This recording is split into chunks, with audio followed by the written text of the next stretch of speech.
Inilah kan. Sekarang ni tengah ada satu gerakan, kau tahu gerakan putar belik ucapan Datuk Seri Anwar Ibrahim dalam satu majlis sambutan tahun baru Cina Huazong. Baru-baru ni punya majlis 2-3 hari ni. Kononnya Anwar Ibrahim ni dia katalah isu pijak Quran tu isu terpencil, isu remeh. Dan aku pun duk ulang tengoklah speech Anwar Ibrahim ni. Ucapan ni aku duk tengok 3-4 kali lah. Aku duk cari part mana yang Anwar Ibrahim ni dia kata isu pijak Quran ni isu kecil. Kalau memang Anwar sebut isu pijak Quran ni isu kecil, aku sendiri yang akan maki dia lah. Tak payah tunggu korang maki, aku maki dia dulu. Masalahnya ucapan Anwar Ibrahim itu dia bagi nasihat peringatan pada seluruh rakyat Malaysia. Konteks dia, Anwar minta kita semua ni jangan terperangkap isu-isu remeh yang boleh pecah belahkan perpaduan sama-sama kita. Itu aja. Anwar minta kita fokus membangunkan ekonomi negara sama-sama.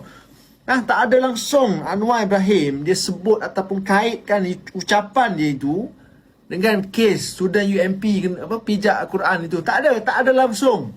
Aku duk cari, aku duk ulang banyak kali. Mana bahagian Anwar kata isu tu isu kecil? Tak ada masalahnya.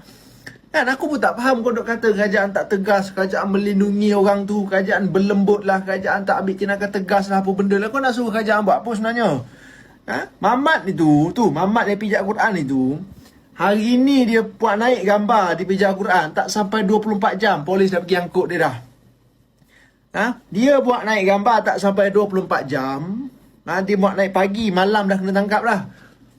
Dari segi undang-undang, kerajaan melalui Menteri Komunikasi Fahmi Fadzil, MCMC punya statement. Kau baca statement MCMC. MCMC akan siasat student UMP ni bawah Akta 588 boleh kena menjaga denda sehingga RM500,000. Itu MCMC punya bahagian. Yang lain punya cerita. Maksudnya Mamat ni yang pijak Quran ni dia akan kena macam-macam. Kertas siasatan pun dah dihantar ke Pendakwa Raya, Timbalan Pendakwa Raya, TPR. Mamat tu pun masih lagi dalam tahanan pihak berkuasa, tahanan reman. Kau nak suruh dia buat apa? Kau nak suruh kerajaan buat apa lagi? Celah mana kau bagi tahu aku? Celah mana yang kerajaan tak tegas dalam isu ni? Kerajaan nak kena buat apa supaya kau puas hati? Oh tapi Wan Hadi, tapi tu DJ Radio Era 3 orang tu sampai pergi minta maaf dekat Batu Cave. Jumpa masyarakat India berdepan minta maaf apa semua. Kenapa Mamat yang pijak Quran tu tak disuruh diarahkan untuk minta maaf dengan orang Melayu pun? Ya, aku setuju. Dalam video aku sebelum ini pun memang aku menggesa pihak berkuasa aturkan satu perjumpaan di antara Mamat itu buat di Masjid Negara supaya dia mohon maaf pada seluruh rakyat Malaysia. Aku minta perkara tu dan aku juga faham. Dalam masa yang sama aku pun faham. Kes masih lagi dalam siasatan. Bukan hari ini